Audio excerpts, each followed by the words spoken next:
Olá, pessoal, tudo bem?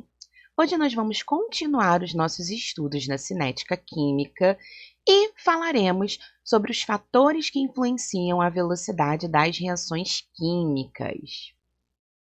É muito importante que a gente conheça quais são os fatores que influenciam a velocidade das reações químicas, porque conhecendo esses fatores, a gente consegue manipular para que uma determinada reação ocorra mais rapidamente ou demore mais tempo para ocorrer, dependendo do interesse.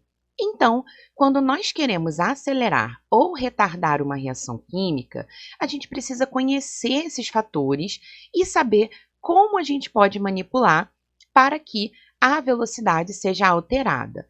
Nós temos 4 fatores principais: a superfície de contato, a temperatura, a concentração dos reagentes e o uso de catalisadores. Começando pela superfície de contato. Quando nós temos um reagente no estado sólido, a reação química ocorre na superfície daquela substância. Assim, quanto mais fragmentado, ou seja, quanto menores forem os pedaços que você tiver para esse reagente, maior será o número de choques que você pode ter e, consequentemente, maior será a velocidade da reação. A gente consegue observar isso fazendo uma reação muito simples, que é colocar um pedaço de mármore na presença de ácido clorídrico. Quando a gente coloca um pedaço inteiro de mármore no ácido, a gente tem a reação acontecendo na superfície. Então, a reação química vai acontecer somente na parte externa deste pedaço de mármore. Quando a gente pega um pedaço de mármore exatamente igual e a gente coloca ele como pó antes de adicionar o ácido clorídrico, ou seja, a gente tritura o pedaço de mármore antes da reação química, o pó, por possuir partículas menores, vai gerar uma área superficial maior. Então, a gente vai ter mais área para a reação química acontecer e, consequentemente, a gente vai ter uma maior quantidade de bolhas sendo formadas, que é o resultado da reação entre o HCl e o mármore.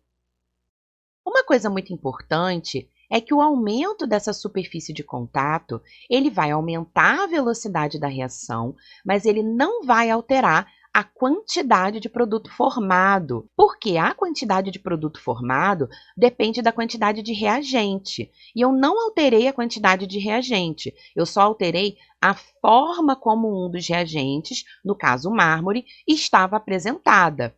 Então, o volume de CO2 produzido no final da reação vai ser exatamente o mesmo. Então, se a gente colocar isso num gráfico, o gráfico com a reação do mármore em pedaço seria esta linha vermelha e o gráfico da reação do mármore em pó seria esta linha azul. Então, perceba que a quantidade de CO2 formado é a mesma. O que vai mudar? A velocidade com a qual eu chego nesta quantidade máxima de CO2. O segundo fator que a gente pode analisar é a temperatura. A temperatura, ela tem um efeito que a gente consegue perceber até em situações do dia a dia. Quando a gente cozinha um alimento na panela de pressão, esse alimento cozinha mais rapidamente. Por quê? A água dentro da panela de pressão ferve a uma temperatura maior, o que vai favorecer o cozimento. Ou seja, vai acelerar esse cozimento. Quando a gente está falando em temperaturas mais baixas, a gente, por exemplo, utiliza os freezers para armazenar alimentos, porque o freezer ele diminui a temperatura do alimento e, consequentemente, a gente está diminuindo a velocidade das reações de decomposição. E por que isso acontece? Isso vai acontecer porque quando a gente aumenta a temperatura, a gente está aumentando a energia cinética das moléculas. As moléculas vão ficar cada vez mais agitadas com o aumento da temperatura e vão se movimentar mais rapidamente. Quanto maior a velocidade que as moléculas estão se movimentando, maior a chance das moléculas se chocarem e, consequentemente, maior a chance desses choques serem efetivos. Então, a velocidade da reação aumenta. Ou seja, Quanto maior a temperatura, maior a energia cinética das moléculas, consequentemente, maior a probabilidade de choques efetivos, então a velocidade da reação vai ficar maior também. O terceiro fator é a concentração dos reagentes. A velocidade de uma reação também depende da concentração dos reagentes. Por quê? Quanto mais moléculas eu tiver dentro de um meio, maior vai ser a chance dessas moléculas se chocarem. Então, a gente também está falando da teoria das colisões. Então, se a gente pensar numa reação genérica, 1A mais 1B, dando 1AB. Para simplificar, eu vou considerar que eu tenho uma molécula de A reagindo com uma molécula de B. No entanto, se eu aumentar a quantidade de moléculas nesse meio, o que vai acontecer com a velocidade?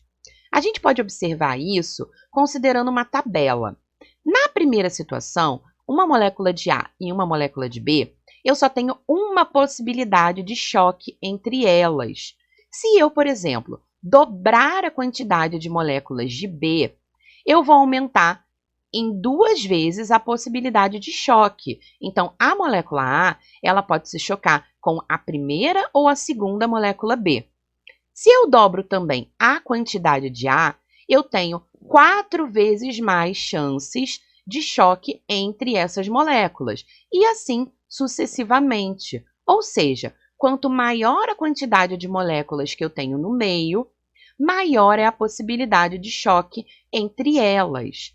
Isso considerando que eu não estou alterando o volume e nem a temperatura. Então, eu estou modificando somente a concentração dos meus reagentes, ou seja, a quantidade de moléculas que eu tenho disponíveis para reagir. Então, quanto maior a quantidade de moléculas disponíveis para reagir, maior será a minha velocidade da reação, porque eu tenho maior chance dessas moléculas se chocarem. O último fator que influencia a velocidade das reações é o catalisador. O catalisador, ele é uma substância química que é capaz de diminuir a energia de ativação de uma reação, porém, sem participar do processo. O que o catalisador faz é modificar a maneira como a reação ocorre, ou seja, ele vai promover a interação entre os reagentes, facilitando a transformação destes em produtos, fazendo um novo mecanismo de reação. Então, ele vai encontrar um novo mecanismo que tem uma energia de ativação mais baixa e, consequentemente, a reação será mais rápida. Então, se a gente analisar graficamente, a energia dos reagentes e dos produtos, ela não irá mudar. Então, aqui a gente tem a curva azul, que seria a energia de ativação de uma reação sem catalisador. E aqui, representado em roxo, nós temos a mesma reação na presença de um catalisador. Então, o catalisador, ele encontra um novo caminho, um caminho alternativo para essa reação acontecer, onde a energia de ativação é mais baixa e, consequentemente, a reação irá acontecer mais rapidamente. Quando a gente adiciona um catalisador em uma reação, a gente tem 2 possibilidades de catálise, ou seja, 2 possibilidades de ação desse catalisador. Nós temos a catálise chamada de homogênea, que é quando o catalisador está na mesma fase dos reagentes, ou seja, o mesmo estado físico. Então, se eu tenho reagentes líquidos, meu catalisador é líquido. Se eu tenho reagentes sólidos, o meu catalisador é sólido. E eu tenho a catálise heterogênea, que é quando os reagentes e o catalisador estão em fases diferentes, ou seja, estados físicos diferentes.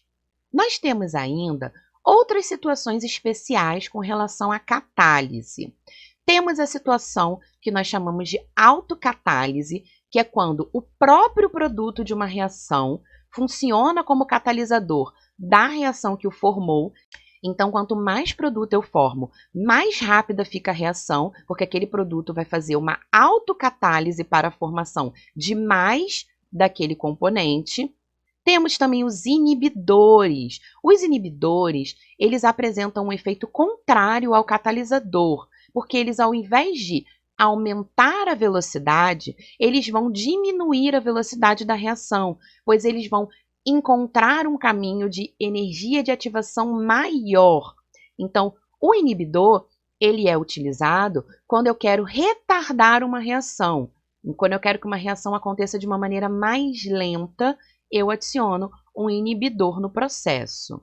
E nós temos ainda a ação das enzimas, que são catalisadores biológicos capazes de acelerar as reações químicas presentes no metabolismo de seres vivos.